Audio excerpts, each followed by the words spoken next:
A'udzubillahi minasyaitonirrajim. Bismillahirrahmanirrahim. Assalamualaikum warahmatullahi wabarakatuh. Selamat malam bagi semua penonton yang mungkin membuka channel saya dan melihat video ini. Malam ini saya mau membuat video, membuat konten tentang pusaka dari almarhum kakak saya.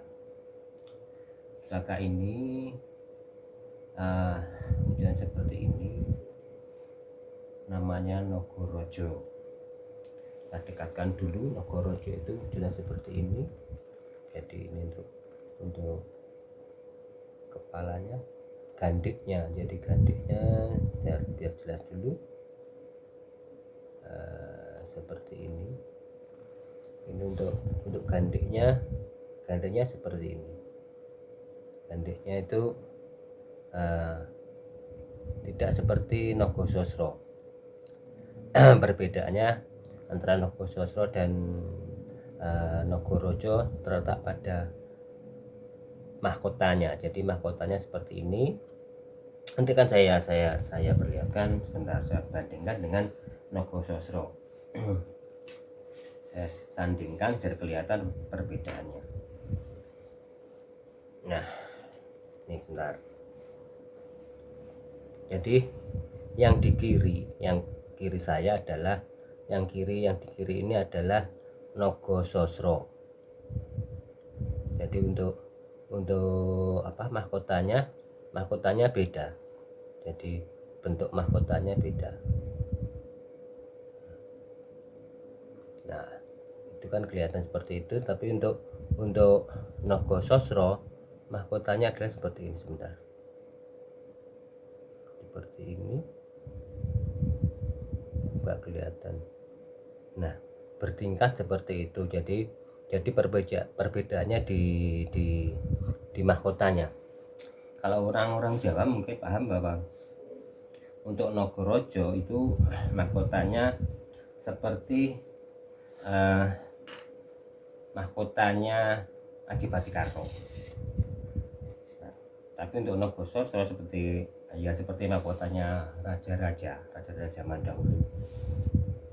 Ini kepunyaan kakak saya almarhum, itu diambil lah, dia kepingin, karena setelah saya dapat Joko Piturun ini, yang Nogososro Joko Piturun itu, kemudian kakak saya pengen dapat yang paling tidak mirip lah kan gitu.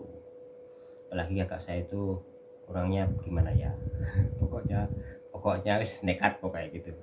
Walaupun kalau hal kegaiban, hal seperti itu dia penakut sekali sebenarnya. Tapi kalau keinginan mempunyai barangnya, beliau pengen sekali, jadi antusias. Tapi kalau disuruh ke tempat-tempat yang energinya besar, di tempat-tempat yang mistisnya begitu kental seperti itu, dia takut. Mending menyuruh temannya atau menyuruh saya, seperti itu. Ini diambil berarti setelah pengambilan Joko Piturun, kira-kira jaraknya berapa ya, 99 ya, beberapa bulan, dan mungkin 3 bulan atau 4 bulan kemudian. Itu pokoknya saya yang jelas itu beliau, kakak saya itu pengen dapat ini. Kemudian tanya ke teman saya yang namanya Mbak Jum itu begini. Jadi dia menyampaikan bahwa, Mbak Jum, saya kok pengen dapat ya paling tidak lah mirip-mirip dengan punya saya gitu, punya Atta gitu. Terus Mbak Jum mengatakan bahwa, lah terus kalau nyarinya di mana kan gitu kan, bingung otomatis gitu. Dan Mbak Jum, kakak saya bilang, loh lah Mbak Jum aja kan tinggal ngeliat ke sana. Lu nggak gitu Pak Bendo, ya saya bisa saja, tapi kan maksud saya itu karena tanah Jawa itu luas sekali kan gitu. Itu masa saya disuruh nyari ke tempat-tempat yang energinya besar, mistisnya tinggi, gelombang magnetisnya besar. Saya suruh nyari seperti itu ya capek lah gitu. Mosok nggak bisa gitu. Kakak saya mestinya ya, jadi kesananya kan juga dengan saya. Nah terus karena teman saya selalu didesak terus, yaudah gini Pak Pindut, gini ya, panjenengan, jadi kakak saya itu, panjenengan lahirnya di mana kan gitu ya. Nanti coba saya lacak mungkin di tempat kelahirannya Pak Pindut mungkin ada kan gitu. Terus saya kelahirannya di Lumajang, terus tepatnya di Jatiroto, sekitaran Jatiroto. Teman-teman Jatiroto kan ikutnya kan Lumajang.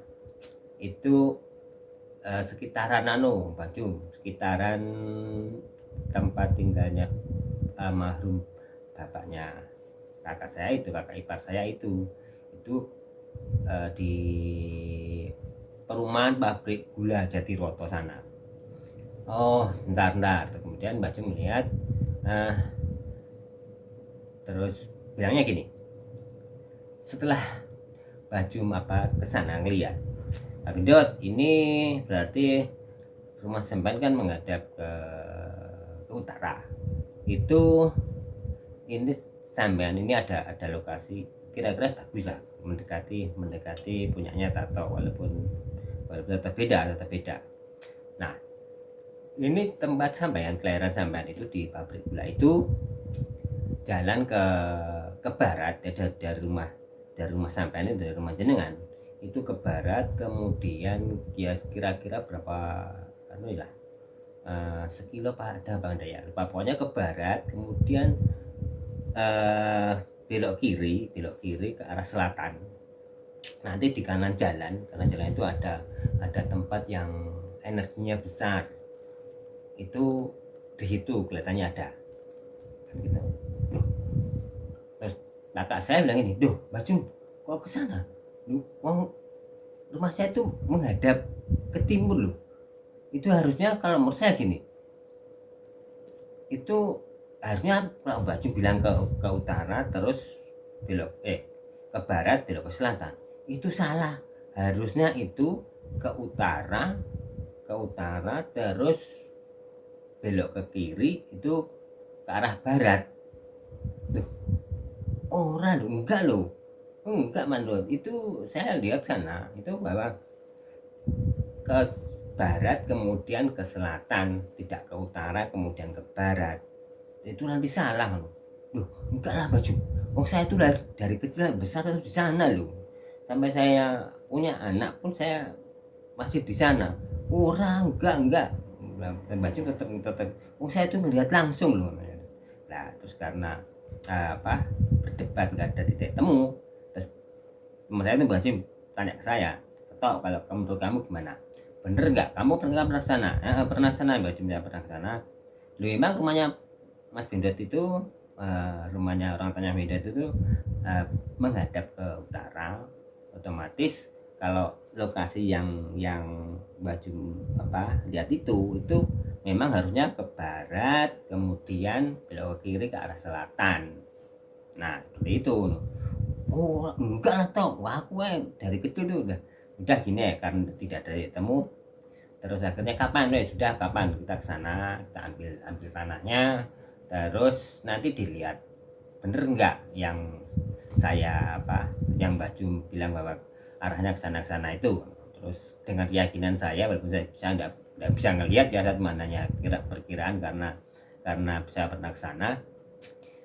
Akhirnya suatu saat waktu itu pertengahan 99, rame-ramenya ninja. Jadi ke arah timur tuh banyak kan isu tentang ninja itu kan viral banget lah. Jadi desas-desusnya juga kenyataannya ada, tapi di mana-mana banyak dibuka pos-pos kamling, di mana-mana banyak orang berjaga.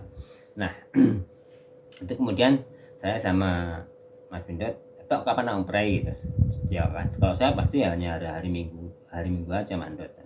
hari Minggu aja berarti liburannya hari Minggu pagi kita berangkat ke sana, soalnya hanya ngambil tanah kemudian langsung balik lagi ke sini.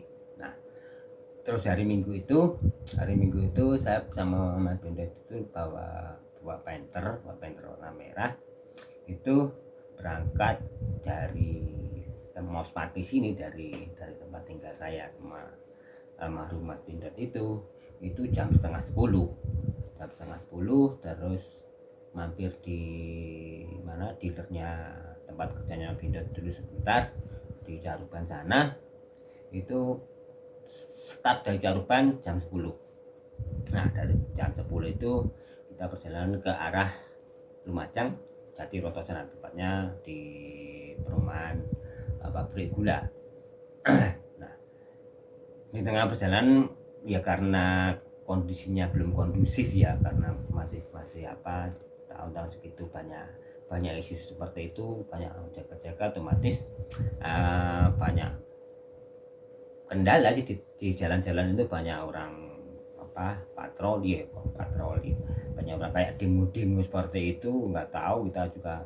Yang penting saya sama kakak ipar saya itu, yang penting niat kita baik, ke sana itu hanya seperti ini, enggak apa-apa, ya sudah. Kita langsung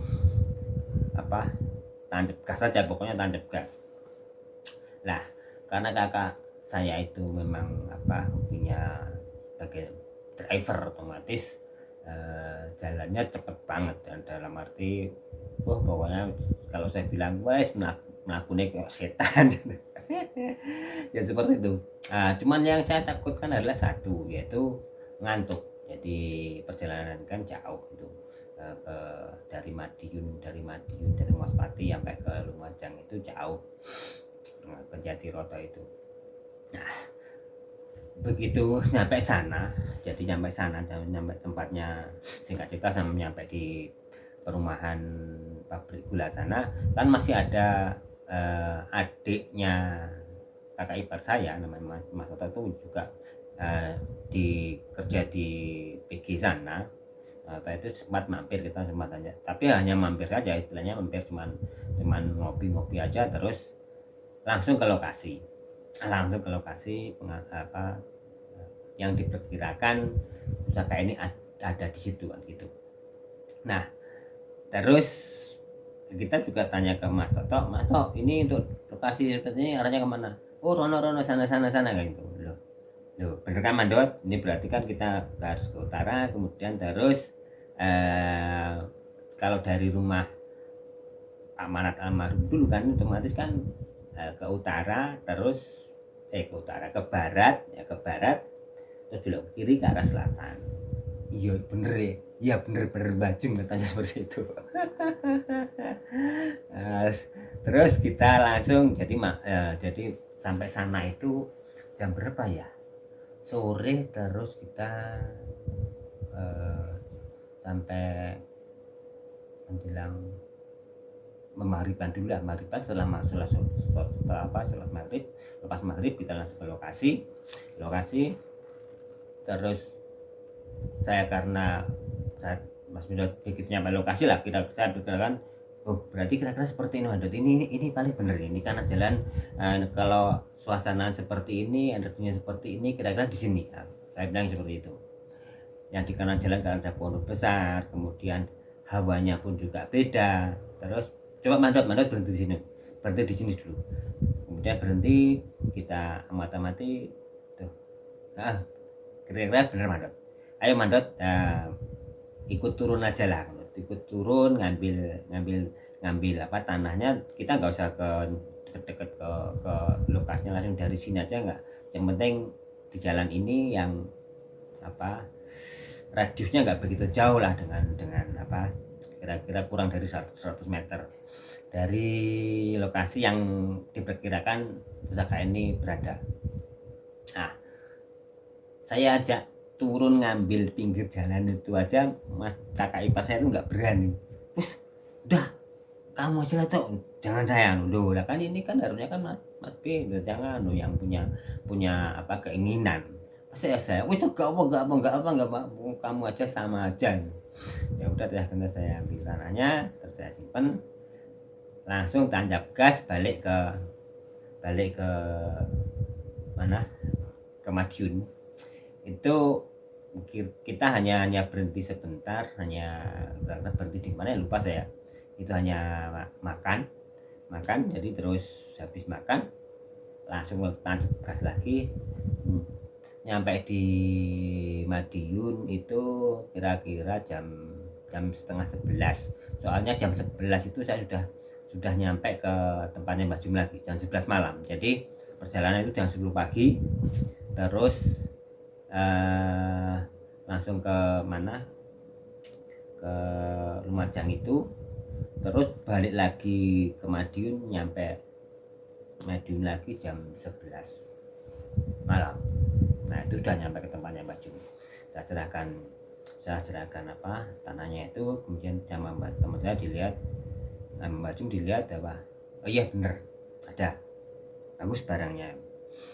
Terus habis itu mungkin setelah ini tugasnya Tato, nanti tugasnya Tato karena Mas kakak percaya apa ya, enggak bukan ya, jadi kalau disuruh tirakat itu enggak kuat apa ya suka kalau pokoknya buat suruh puasa suruh gini itu dia waduh aku gak kuat tahu kalau gini as gitu. Jadi makanya yang melakukan apa tirakatnya atau ya hal yang lain itu pasti saya. Jadi kakak saya itu pokoknya terima jadilah seperti itu. Nah kemudian ya cuman hanya puasa 7 hari aja, puasa biasa 7 hari.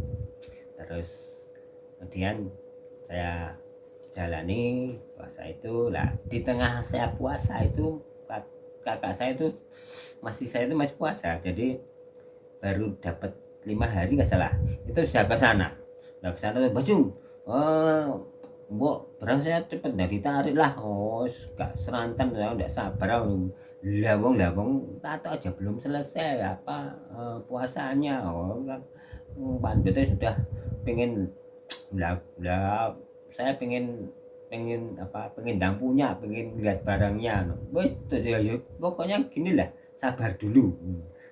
Nah kemudian selesai 7 hari itu besoknya itu Mas Benda itu sudah kesana lagi, Mas Jum telepon mata tak sudah selesai lah, iya ya sudah selesai tapi kan tetap pengambilannya ini pasti harus apa mencari hari pasaran yang baik kan gitu, kalau orang Jawa seperti itu, hari pasaran yang baik. Nah kira-kira kapan? Sebentar lah sebentar lah ini tato aja masih apa pesan apa bunga budaknya untuk apa mahar pengambilannya ini kan gitu. Bunga budak itu bunga pandan. Nah kemudian setelah saya dapat bunga pandannya itu saya kasihkan ke Mbak Jum, terus mencari hari baiknya. Nah pas hari yang ditentukan itu kebetulan saya tidak ikut, jadi yang kesana itu sama saudara saya yang lain, jadi saudara sepupu sih, saudara sepupu saya ikut sama siapa ya, bertiga atau berdua lupa saya. Nah itu padahal jadi Mbak Jum itu biasanya proses pengambilannya biasanya malamnya sukanya mendekati dini hari, biasanya seperti itu, jadi jam 12 ke atas itu biasanya baru ditarik, atau mendekati masih setengah 12 sudah tarik. Lah mulai sore itu Mas Benda sudah jadi sudah nyampe di tempatnya Mbak Jum. Jadi Mbak Jum itu padahal belum pulang kerja, jadi Mbak Jum itu mengkreditkan, jadi apa ya kerjanya itu kreditkan barang-barang seperti itulah ya kompor ya peralatan rumah tangga dari desa ke desa seperti itu. Jadi berangkatnya sore terus pulangnya pasti rata-rata malam sampai jam 8 atau jam 9 baru nyampe rumah. Nah itu kakak saya itu jam 7 udah nyampe sana, jadi udah nunggu. Nah begitu Mbak Jum nyampe kan naik sepeda ontel itu nyampe itu Mbak Jum ndang cepetan ganti baju lah, yang mandi dan ditarik barangku. Alah Pak Andut, saya itu baru nyampe, sabar lah. Saya nggak serantan. Nah terus habis teman saya mandi, baju itu mandi, terus ganti pakaian, terus bilang gini lah teman saya, Andut, kita ngopi-ngopi dulu lah, nanti tak tarik. Iya tak tarik, nanti malam-malam lah, jam 12 gitu. Nah akhirnya walah buah suban ini berarti tarik dulu, nanti terus kita ngopi. Enggak lah, ini masih jam sekian, masih banyak orang, gak penak katanya gitu, gak enak masih banyak orang, ngopi dulu lah. Akhirnya berangkat ngopi. Di tangganya Mbak Jim sih nggak jauh, masih satu jalan dengan Mbak Jim. Nah ngopi di sana. Nah di sana pun juga sambil ngopi sambil apa, kalau orang sini, orang Jawa berarti sambil rokokan lah. Rokokan itu kakak ipar saya itu berkali-kali maju tentang tarik lah, karena akhirnya baju itu apa ya, didesak terus. Akhirnya masih jam 10 nggak salah, masih jam 10 dan udah mau ndak mau akhirnya, karena risih dengan kakak ipar saya itu selalu apa, bertanya terus, jadi akhirnya terus mau ndak mau dipaksa lagi ditarik. Baju sendiri karena nariknya apa ya, setengahnya itu kurang los, jadi kurang renteknya kurang atau kelasannya kurang lah gitu. Ini akan dipaksa, jadi jam 10 itu barang udah ditarik, kemudian sudah jatuh. Nah udah nyampe di halamannya baju, karena di daerah Ngawi keras itu, di keras itu tanahnya ini ada tanah hitam, apalagi itu ada saat itu kemarau panjang, jadi kemarau otomatis tanahnya keras. Nah setelah pusaka ini jatuh, itu baju Andot ini sudah nyampe. Nah itu nunggu lah, biar dilihat sama anak saya gimana. Nah udah bener-bener jatuh belum. Terus habis itu tiba-tiba putranya Mbak Jum ke warung, Pak itu udah jatuh halunya, pusakanya di depan halaman. Nah akhirnya ke rumahnya Mbak Jum itu mengambil ini pusnya menancap di tanah. Ya akhirnya ditarik sendiri sama kakak saya Andot itu. Nah ditarik, kemudian dibalik gini loh, ujungnya ini agak bengkok gitu. Jadi ujungnya ini agak bengkok. Nah sama irinya ini masih agak udil, jadi agak apa ya, jadi agak longgar sih, agak udil gini. Terus kakak saya protes sama Jum, lah ini gimana, ujung pusaka saya menjadi agak bengkong. Lah sampean ini mari gak sabar loh, kon dang cepat suruh dikit, sejam 2 jam aja nggak sabar. Akhirnya ya saya paksa, mau nggak mau saya paksa tarik ya, narik dengan paksa lah. Nah akhirnya kayak gitu. Wah itu akhirnya efeknya agak bingungnya, mainnya agak gede. Nah terus kemudian wis piye gitu katanya itu. Lagi terus gimana macam ya itu ya, dibenerin di sana di Solo sana. Kalau sini kalau benerin di Solo, tapi yang paling bagus ya ujungnya ini dianggaplah diluruskan, untuk ininya dilem nggak dilem juga nggak apa sih. Kalau di yang ininya agak bunyi gini loh, sampai bunyi gini tek ini. Nah bapaknya nggak apa, yang ujungnya ini karena nanti kalau pakai warangka otomatis kan harus diluruskan. Oh ya udah, berarti jos sip ini Pak Jim, mantap gitu. Nah kemudian saya pun juga nggak tahu, cuman ceritanya dari saudara saya, saudara saya, kakak saya itu memang ini dulu bengkok. Kemudian mungkin dibetulin waktu mau dipesankan warangka ini di Solo, mungkin diluruskan. Nah, ini saya tahu sudah lurus, temannya masih agak etek-etek, jadi agak etek-etek. Nah, mungkin juga karena Mas Pindad almarhum itu kakak ipar saya itu mungkin karena garisnya Sumenep, Madura sana, ibunya kan masih darah Madura, Sumenep. Mungkin apa ini apa namanya, tangguhnya apa Madura atau gimana, saya juga nggak paham. Aja ini dari Jatiroto, Lumajang. Ini punya kakak saya, Mas Pindad, kakak ipar saya almarhum. Seperti itu. Ini namanya Nogorojo, Luk 13. 1 2 3 4 5 6 7 8 9 10 11 12 13. Ini Luk 13. Sama dengan punya saya. Cuman beda ini Nogorojo, punya saya Nogorojo. Ya udah, untuk sementara konten saya yang tentang pusaka kakak saya seperti ini. Mungkin di konten berikutnya